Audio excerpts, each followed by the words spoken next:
तो मूवी की शुरुआत में हमें एक कैदियों से भरे ट्रक को दिखाया जाता है जो सारे कैदियों को लेकर रूस के जेल में जा रहा होता है। जेल में पहुंचने पर हमें क्रेबिन नाम के कैदी को दिखाया जाता है जो पुलिस ऑफिसर के साथ अपने लॉकअप में जाता है। सुबह में हमें क्रेबिन को दिखाया जाता है जो पुलिस ऑफिसर के साथ लड़ाई करके किसी तरह जेल से भाग जाता है। रास्ते में भागते समय एक बर्फ के तूफान से गुजरते समय उसे एक भेड़िया दिखाया जाता है जो उसके सामने होता है, पर क्रेबिन उससे बात करता है जिससे भेड़िया उस पर हमला नहीं करता है। और हमें यहाँ पर पता चलता है कि उसके पास जानवरों से बात करने की शक्ति है और उनकी ताकत उनके पास है। फिर वो एरोप्लेन में बैठकर वहाँ से चला जाता है। आगे हमें 16 साल पीछे की कहानी दिखाई जाती है। न्यूयॉर्क का स्कूल जहाँ क्रेबिन और उसके भाई को दिखाया जाता है, जहाँ क्रेबिन का पुराना नाम सरगई होता है और उसके भाई का नाम डिमित्री होता है जो स्कूल में होते हैं। और वहाँ स्कूल का पियून आकर उन्हें बताता है कि तुम्हारे पिता तुमसे मिलने आए हैं। आगे दोनों को पिता के साथ दिखाया जाता है जिनका नाम निकोलाई होता है। जब दोनों अपने पिता से पूछते हैं कि वो कहाँ जा रहे हैं तो निकोलाई उन्हें बताता है कि हम शेर के शिकार पर जा रहे हैं। और हमें यहाँ पर यह पता चलता है कि वो पेशा से ही शिकारी है। आगे हमें कलिम्सो नाम की लड़की को दिखाया जाता है जो अपनी नानी के साथ होती है, जहाँ पर उसकी नानी उसको एक शेर के चित्र का कार्ड देती है और उसके बारे में बताती है कि यह तुम्हें आने वाली मुश्किल स्थिति के बारे में बताता है। और उसको एक शीशी भी देती है जिसमें दवा होता है और उसको बताती है कि यह बहुत जल्दी से घाव को भर देता है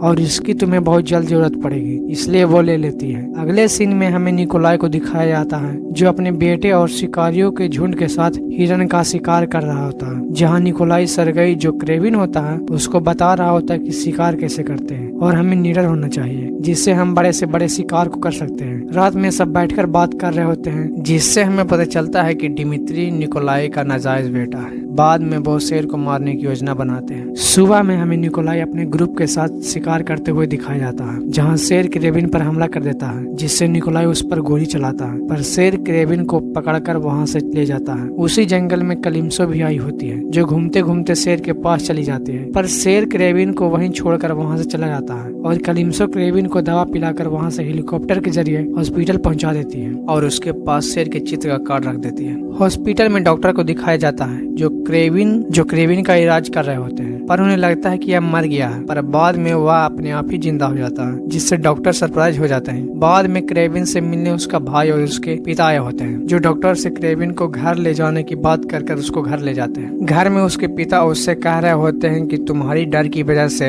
तुम्हारी तो जान जाती, साथ में तुम्हारे भाई की भी जान जाती। यह बोलकर उसको एक कमरे में ले जाते हैं और उसको एक शेर दिखाते हैं जो मरा हुआ होता है और यह वही शेर होता है जिसने क्रेबिन पर हमला किया होता है। यह सब देखकर उसको अपने आप पर बहुत गुस्सा आता है, इसलिए वह घर छोड़ने का सोचता है। बाद में घर से पैसे और पासपोर्ट लेकर वहाँ से चला जाता है। सुबह में शिप पर बैठकर वह रूस चला जाता है। जब वह रूस में पहुँचता है तो एक भैंसों का झुंड उसके बीच से जाता है पर उसको एक भी भैंस नुकसान नहीं पहुँचाता और वहाँ से चला जाता है। आगे क्रेबिन जंगल में जाता है जहाँ एक पेड़ पर उसकी माँ का नाम लिखा होता है और आगे चलने पर उसको एक पुराना कैंप दिखता है जिसमें वह जाता है और बाद में उसी पेड़ के नीचे सो जाता है। आगे जब वह जंगल में घूम रहा होता है तो वह एक पेड़ पर से एक गाड़ी को देखता है। जब वह वहां पहुंचता है तो वहां भैंसें मरी होती हैं जिससे उसको बहुत गुस्सा आता है। उसी समय कुछ लोग उसे वहां से जाने को कहते हैं तो क्रेबिन उन्हें मार देता है जिससे हमें पता चलता है कि यह सब शिकारी थे। आगे हमें वर्तमान का समय दिखाया जाता है जिसमें क्रेबिन होता है और पिछले समय को वो याद कर रहा होता है और उसके पास आज भी वो शेर के चित्र का कार्ड होता है। और बाद में एरोप्लेन लैंड हो जाता है और क्रेबिन प्लेन से निकलकर उसी जंगल में चला जाता है जहाँ उसके भाई का उसको एक मैसेज आता है जिसमें वह बोलता है कि आप मेरे बर्थडे पर जरूर आए। यह सब सुनने के बाद वह कैंप में जाकर सो जाता है। आगे शिकारियों को दिखाया जाता है जिसमें सब भैंस के सींग को ले जा रहे होते हैं। तभी क्रेबिन उनका रास्ता रोकता है और उन्हें मारने लगता है, पर कुछ लोग वहाँ से बचकर भाग जाते हैं और बचा हुआ आदमी एक कैंप में जाता है और अपने बॉस को क्रेबिन के बारे में बता रहा होता है और जब कुर्सी घुमाता है तो वह क्रेबिन होता है और क्रेबिन उसे मार देता है। आगे हमें कलिम्सो को दिखाया जाता है जो टीवी पर न्यूज देख रही होती है कि उसकी दोस्त की किसी ने हत्या कर दी है, तो यह सुनकर शोक सभा में पहुंचती है और अपना दुख व्यक्त करती है। उसी बीच कलिम्सो को क्रेबिन दिखता है जो कलिम्सो को शेर के चित्र का कार्ड देता है और उसको बताता है कि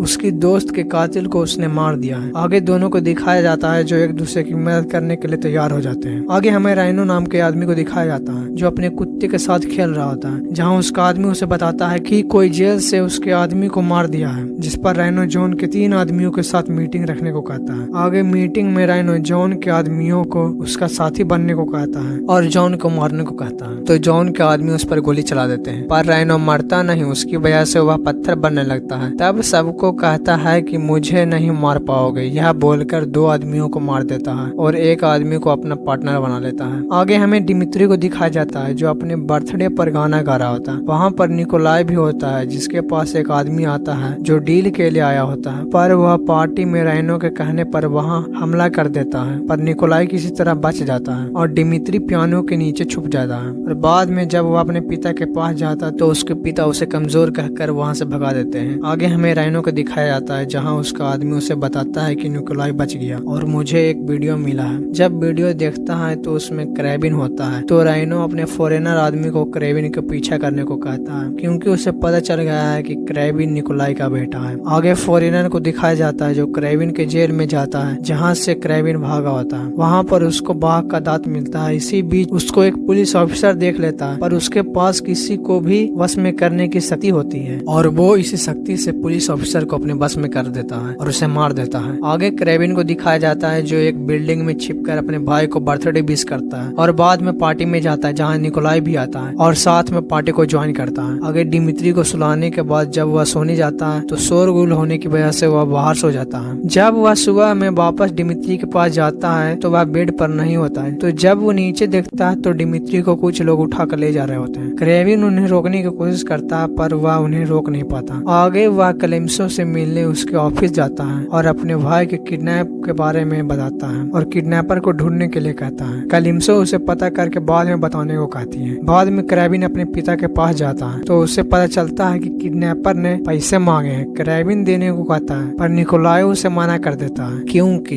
इससे उनका डर खत्म हो जाएगा और पैसा देने के बाद भी वो लोग डिमित्री को मार देंगे। तो यह सुनकर क्रेबिन वहां से चला जाता है। आगे कलिम्सो को दिखाया जाता है जो एजेंट के पास जाकर किडनैपर के बारे में जानकारी पता करती है। तो एजेंट उसका नाम ओमेर अजडमेर बताता है और वह इस वक्त बैंकरा के बाहर मोनेस्ट्री में छुपा हुआ है। यह बोलकर वह सीढ़ियों से ऊपर चला जाता है जहाँ एक आदमी उससे कहता है कि जो कहा था बताने को वो बता दिया। तो एजेंट कहता है हाँ, जिससे हमें यह पता चलता है कि जो न्यूज कलिम्सो को मिली थी वो फेक होती है और एजेंट उस आदमी से हिस्सा मांगता है तो वो उसे मार देता है। और यह आदमी फॉरेनर होता है जो राइनो का आदमी होता है और राइनो को बता रहा होता है कि काम हो गया है, जिससे राइनो अपने आदमियों को बताता है कि क्रेबिन हमारे जाल में फंस गया है, सब तैयार रहो। आगे कलिम्सो को दिखाया जाता है जो क्रेबिन को किडनैपर की इन्फॉर्मेशन दे रही होती है और क्रेबिन किडनैपर के पीछे तुर्की जाता है जहाँ वह सबको मार देता है। पर जब वह ओमेर अजडमेर को मार रहा होता है तो वह देखता है कि कोई उसकी तरफ हमला कर रहा है, पर वह किसी तरह बच जाता है और ओमेर अजडमेर उसे बताता है कि उसका भाई राइनो के पास है। आगे हमें राइनो को दिखाया जाता है जो डिमित्री के सामने होता है और उसे बता रहा होता है कि मैं तुम्हारे पिता को मारकर उसके पूरे बिजनेस को हथिया लूंगा और यह बताता है कि मेरे आदमी क्रेबिन को मारने गए हैं क्योंकि उसके पास एक डायरी है जिसमें उसका नाम होता है, वो उसे मार देता है। और हाँ, मेरे आदमी क्रेबिन को पकड़ने गए थे, क्रेबिन वहाँ पर नहीं था तो तुम पकड़े गए। आगे क्रेबिन को दिखाया जाता है जो कलिम्सो से बता रहा होता है कि वो एक जाल था मुझे मारने के लिए। बात करते समय वह देखती है कि कुछ आदमी उसके पास आ रहे हैं और यह बात क्रेबिन को बताती है तो क्रेबिन उसे वहाँ से एयरपोर्ट भागने को कहता है जहाँ वो उसे पिकअप करने के लिए आ जाएगा, तो वो वहाँ से निकल जाती है। आगे हमें राइनो को दिखाया जाता है और वो बता रहा होता है कि मैं भी तुम्हारी तरह कमजोर था, पर बाद में एक साइंटिस्ट के पास गया जो इंसान की ताकत को 10 गुना कर देगा और मैं ताकतवर बन गया है, जिसका शरीर पत्थर की तरह और ताकत राइनो की तरह, इसलिए सब मुझे राइनो कहते हैं। पर मैं इस तरह नहीं रह सकता क्योंकि इससे मुझे बहुत दर्द होता है, इसलिए मुझे एंटीडोट लेना पड़ता है और मैं नॉर्मल हो जाता हूँ। डिमित्री को भी ताकतवर और पार्टनर बनने को कहता है पर वह मना कर देता है और कहता है कि मैं अपने परिवार के साथ धोखेबाजी नहीं कर सकता। यह सुनकर वह उसे मारने जाता है पर उसका आदमी उसे बताता है कि क्रेबिन आ गया। यह सुनकर सब तैयार हो जाते हैं पर वहाँ क्रेबिन नहीं फॉरेनर आता है और सबको बस में कर सबको डरा देता है, पर राइनो उस पर गुस्सा हो जाता है और आगे से उसे ऐसा मजाक करने से मना करता है। आगे हमें कलिम्सो को दिखाया जाता है जो एरोप्लेन से उतर कर क्रेबिन के पास जाती है और क्रेबिन के साथ जंगल जाते समय उस पर एक बाघ हमला कर देता है, पर क्रेबिन उसे हरा देता है जिससे वह भाग जाता है। बाद में हमें राइनो को दिखाया जाता है जो फॉरेनर से उसकी और क्रेबिन की दुश्मनी की वजह पूछता है, तो फॉरेनर बताता है कि क्रेबिन ने उसके गुरु को मार दिया था, इसलिए वो उसे मारकर उनका बदला लेगा और वह एक फूल के जरिए उसे बता रहा होता है कि यह केवल साइबेरिया में पाया जाता है, तो क्राइबिन हमें साइबेरिया में मिलेगा और डिमित्री को चारा की तरह इस्तेमाल करेंगे, जिससे क्राइबिन हमारे जाल में फंस जाएगा और उसका हम शिकार कर लेंगे। आगे कलिम्सो को दिखाया जाता है जो क्राइबिन के कैंप को देख रही होती है और उसके हथियारों को देखकर वह तीर लेकर क्राइबिन को बताती है कि मैं तीर चलाने में शानदार हूँ। आगे फॉरेनर को दिखाया जाता है जो राइनो के साथ बैठा होता है और उसे बता रहा होता है कि क्राइबिन को मारने के लिए स्पेशल गन की जरूरत पड़ती है, जिसमें उसे पहले बुरे सपने आएंगे,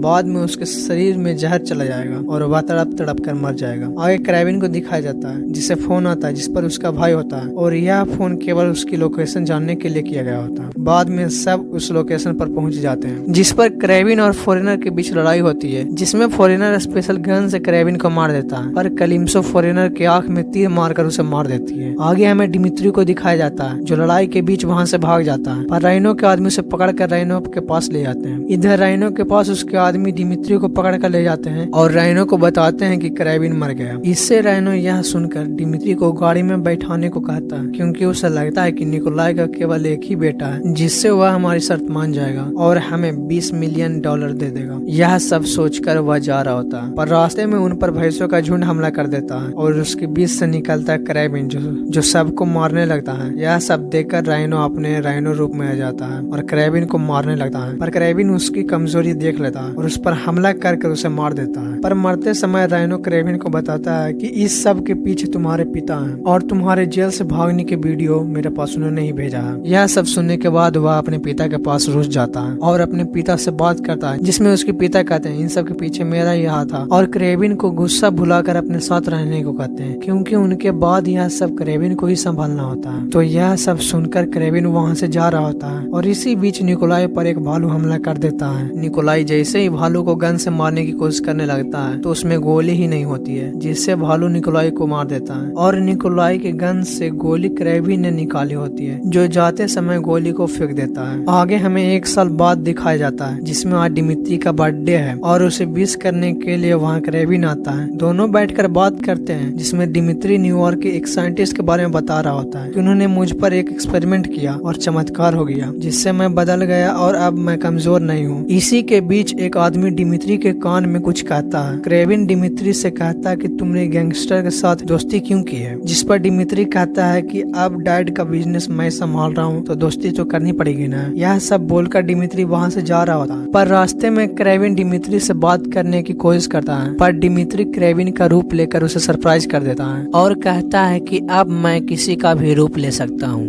डैड और राइनो दोनों मर चुके हैं, अब उनके बिजनेस पर मेरा कब्जा होगा, जिस पर क्राइबिन बोलता है कि मैं तुझे ऐसा करने नहीं दूंगा। तब डिमित्री कहता है कि घर जा भाई, पिताजी ने तुम्हारे लिए कुछ छोड़ा है। तब क्राइबिन घर जाता है और एक लेटर देखता है जिसमें उसके पिता लिखते हैं कि सरगाई हम सबको एक रास्ता चुनना पड़ता है और तुम जिस रास्ते पर चल रहे हो उसे तुम अपना लो जिससे तुम्हें उस रास्ते पर चलने में आसानी होगी। तब वह एक बॉक्स खोलता है जिसमें शेर के बालों का कोट होता है जिसे वह पहनकर एक शीशे के सामने बैठता है और यह मूवी यहीं खत्म हो जाती है।